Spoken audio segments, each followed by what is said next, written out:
اعوذ باللہ من الشیطان الرجیم بسم اللہ الرحمن الرحیم۔ شروع اللہ کے نام سے جو بڑا مہربان نہایت رحم والا۔ دوستو اور بھائیو السلام علیکم ورحمۃ اللہ وبرکاتہ۔ دوستو اور بھائیو، دین کی باتیں لوگ سنتے تو نہیں ہیں، لیکن ہماری کوشش ہے کہ ہم لوگ دین کی باتیں کرتے جائیں گے، کوئی سنے یا نہ سنے۔ ہم لوگ جو ہے نا اپنے اللہ کو منہ دکھانا ہے، اور آخرت میں ہم لوگ جو ہے نا سرخرو ہوں گے کہ یا اللہ ہم لوگ تو دین کی بات پہنچاتے تھے، لوگ نہیں سنتے تھے۔ تو شروع کرتے ہیں اللہ کے نام سے، فضائل نماز سے۔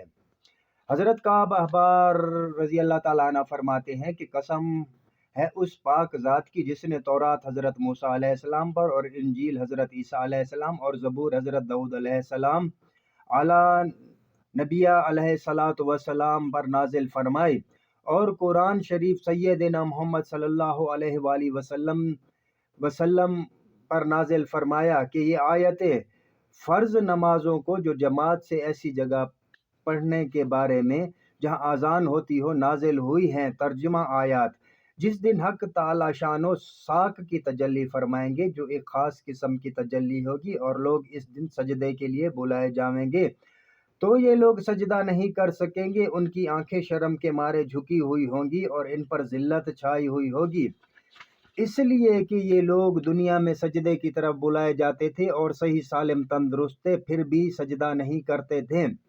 فائدہ: ساک کی تجلی ایک خاص قسم کی تجلی ہے جو میدان حشر میں ہوگی۔ اس تجلی کو دیکھ کر سارے مسلمان سجدے میں گر جائیں گے، مگر بعض لوگ ایسے ہوں گے جن کی کمر تختہ ہو جائے گی کہ وہ سجدے پر قدرت نہ ہوگی۔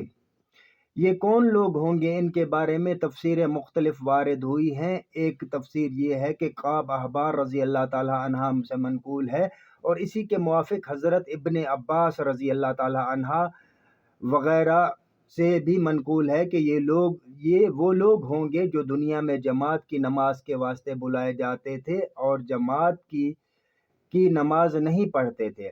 اور دوسری تفسیر بخاری شریف میں حضرت ابو سعید خدری رضی اللہ تعالیٰ عنہ سے منقول ہے کہ میں نے حضور اقدس صلی اللہ علیہ وسلم سے سنا کہ یہ لوگ وہ ہوں گے جو دنیا میں ریا اور دکھلاوے کے واسطے نماز پڑھتے تھے۔ تیسری تفسیر یہ ہے کہ یہ کافر لوگ ہوں گے جو دنیا میں سرے سے نماز ہی نہیں پڑھتے تھے۔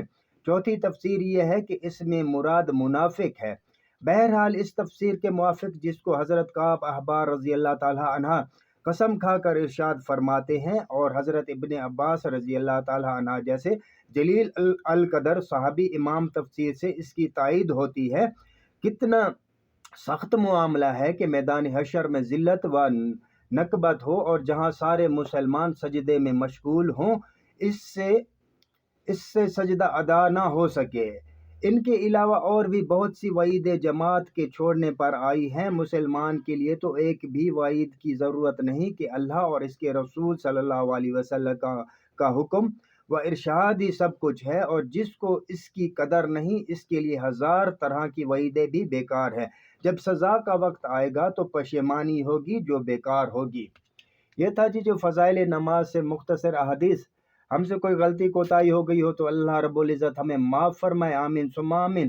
اور جو ہم نے پڑھا ہے لوگ اس کو سنیں، سمجھیں اور آگے پھیلیں اور اس پہ عمل کریں، آمین ثم آمین۔ اللہ حافظ۔